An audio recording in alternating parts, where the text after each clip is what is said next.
Dengarkan pernyataan resmi dari BNPB yang akan menyampaikan situasi terkini dan juga penanggulangan bencana gempa yang mengguncang NTT. Rekan-rekan media juga mengetahui, jadi kejadiannya mulai tadi pagi ya, pukul 04.58, gempa utamanya adalah dengan kekuatan 7,7 magnitudo. Ya. Ini tepatnya ada di 841 Lintang Selatan, bujur 121.39 bujur timur, kedalamannya 15 km, pusat gempa berada di laut.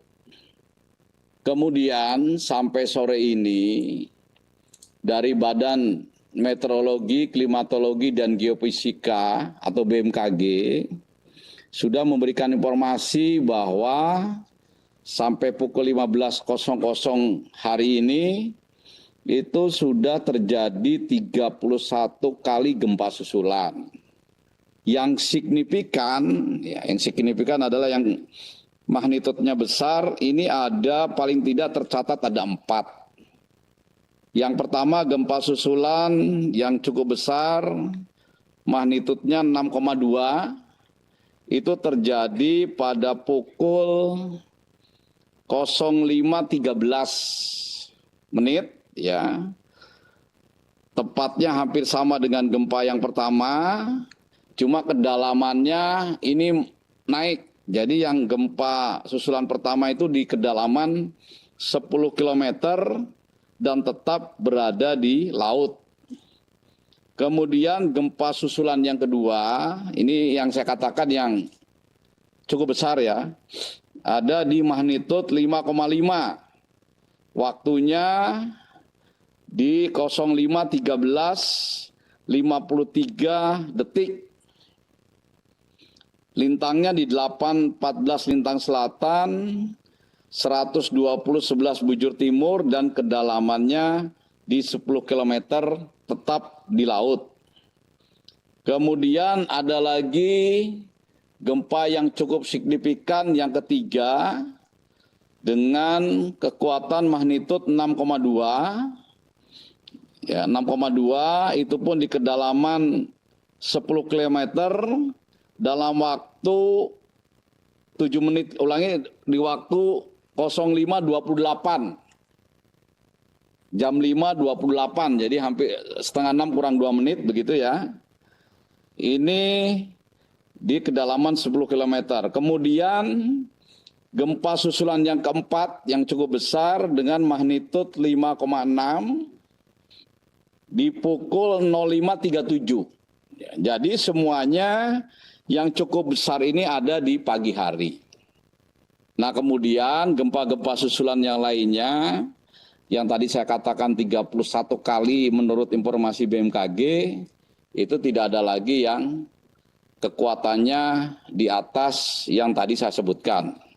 Jadi rekan-rekan media, mohon ini disampaikan kepada masyarakat juga bahwa sejak pukul 7 pagi sampai sekarang sudah tidak ada lagi gempa-gempa yang magnitudenya besar. Kemudian saya ingin mengupdate korban ya. Jadi korban terdampak yang pertama adalah korban jiwa. Sampai dengan pukul 15.00 sore ini terdata ada 38 jiwa yang meninggal dunia. Kemudian 2 jiwa luka berat, 11 luka ringan. Kemudian kurang lebih ada 2.000 jiwa yang melaksanakan mengungsi secara mandiri.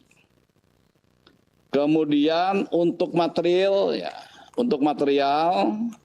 tercatat ini ada beberapa jalan yang longsor ya, tertutup. Datanya nanti akan disampaikan secara rinci dan detail dari Kementerian PU. Ada beberapa rumah masyarakat ini tentu saja didata terus ya, didata terus, berkembang terus. Kalau yang per hari ini ada puluhan rumah yang rusak berat, rusak sedang, dan rusak ringan. Tadi Bapak Menteri Kesehatan juga menginformasikan bahwa banyak puskesmas yang rusak. Hanya satu rumah sakit yang rusak, yaitu di Maumere. Kemudian untuk bandara, ya, bandara dari Kementerian Perhubungan ada 5 bandara yang terdampak, ya, tetapi bukan runway yang terdampak rusak. Apakah nanti masuk rusak ringan, rusak sedang atau rusak berat, itu di gedung terminal, ya, ada 5. Kemudian untuk pelabuhannya yang terdampak ada 2, yaitu Pelabuhan Reo dan Pelabuhan Maumere.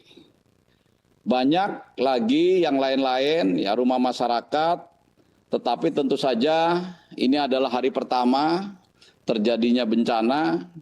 Datanya akan berkembang terus dan nanti akan diberikan informasi kepada rekan-rekan media secara day to day, hari per hari. Kami akan melaksanakan konferensi pers setiap hari di sore hari untuk menginformasikan segala sesuatu terkait dengan penanganan bencana gempa bumi dan tsunami ini. Kemudian langkah-langkah yang sudah, sedang, dan akan dilakukan. Yang pertama, baru saja pukul 14.00, Bapak Menko Pembangunan Manusia dan Kebudayaan menggelar rapat koordinasi, dihadiri oleh Bapak Menteri Kesehatan, Bapak Menteri Pekerjaan Umum, Bapak Menteri Perhubungan, Bapak Menteri Perumahan, Kepala BNPB, Kepala BMKG, Kepala Basarnas, dari Astama Op Polri, dari Asop Panglima TNI, Forkopimda Provinsi lengkap, mulai Gubernur, Pangdam, Kapolda, Forkopimda Kabupaten terdampak, mulai dari Kapolres dan Dim, BPBD, dan Kementerian Sosial, dan semua yang terlibat. Dalam rapat koordinasi awal yang pertama ini, masing-masing akan mengerahkan personilnya langsung untuk membantu pemerintah Provinsi NTT dan pemerintah kabupaten kota terdampak langsung di daerah bencana. Kami, Bapak Menko PMK, dan saya, Kepala BNPB juga nanti malam menggunakan pesawat komersil akan segera berangkat ke ND dan direncanakan besok pagi sesampainya di NTT, di Kupang, terus lanjut di ND. Kami juga akan menggelar rapat koordinasi tingkat provinsi dan tingkat kabupaten kota. Kemudian dalam rapat koordinasi tadi, kami sudah sepakat untuk segera mengaktifkan posko penanggulangan bencana. Jadi semua hal-hal ketentuan berkaitan dengan penanggulangan bencana ini akan diaktifkan, ya.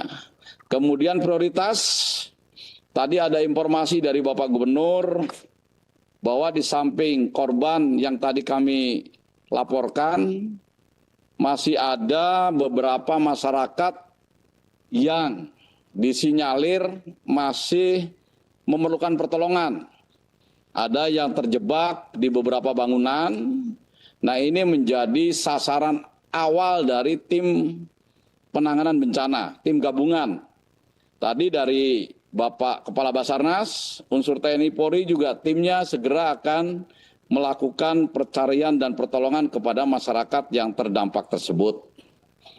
Kemudian yang selanjutnya, jalur-jalur transportasi jalur-jalur komunikasi ini juga yang tahap berikutnya yang akan dipulihkan. Dari Kementerian Pekerjaan Umum juga sudah mengerahkan personil dan alat peralatannya, segera akan bekerja membuka jalur-jalur transportasi yang mungkin terganggu akibat goncangan gempa ini. Memang dilaporkan ada beberapa jalan yang tertutup longsor. Kemudian jalur-jalur komunikasi sampai sekarang memang belum dapat laporan apakah sinyal HP, kemudian telepon, apakah ini terganggu. Tetapi tentu saja kami juga menyiapkan alat komunikasi cadangan ya, yang sekarang operasionalnya mudah, yaitu seperti Starlink. Tentu saja ini juga akan kita segera siapkan. Kemudian untuk memudahkan pelaksanaan evakuasi, pendorongan logistik dari Kementerian Perhubungan juga menyiagakan beberapa pesawat, ya, termasuk dari BNPB. Kita juga sudah menyiapkan 2 helikopter dan 1 karapan pesawat Fixed-wing. Dan tadi juga dari TNI dan Polri juga menyiapkan termasuk Basarnas apabila dibutuhkan. Berapa jumlahnya, berapa unit yang harus dikerahkan, tentu saja ini nanti setelah kami datang di lapangan, melihat situasi yang sebenarnya, kemudian melaksanakan asesmen, melaksanakan pengumpulan keterangan, baru kita bisa menginformasikan secara jelas dan rinci kepada masyarakat, kepada rekan-rekan media, berapa kira-kira alutsista yang dibutuhkan. Logistik awal, ya, bagi masyarakat terdampak, logistik dasar, makan, minum, air bersih, tenda, tempat berlindung, genset, dan lain sebagainya. Tentu saja kondisi di lapangan masih kurang, ini terus akan didorong. Dari Kementerian Sosial, ini juga untuk 1-2 hari ini akan menggeser logistik dan kebutuhan dasar masyarakat terdampak ini dari kabupaten-kabupaten sebelahnya yang terdampak ringan atau tidak terdampak. Contoh misalnya di Flores Timur, baik Kementerian Sosial maupun BNPB masih punya di gudang logistik yang dibutuhkan untuk masyarakat terdampak. Ini memang cadangan untuk masyarakat yang terdampak letusan Gunung Lewotobi laki-laki yang lalu. Ini di gudang masih banyak barang-barang, ini pun untuk sementara kita akan geser ke daerah terdampak bencana gempa bumi ini. Kemudian dari Bapak Presiden lewat Kementerian Sekretariat Negara juga sudah akan mengirimkan di 1-2 hari ini 50.000 paket sembako. Ini segera kami akan kirimkan untuk membantu kebutuhan logistik awal di daerah bencana. Itu sementara, ini ada yang bisa kami sampaikan, rekan-rekan media sekalian. Mudah-mudahan informasi ini bisa memberikan gambaran kepada rekan-rekan media sekalian. Terima kasih.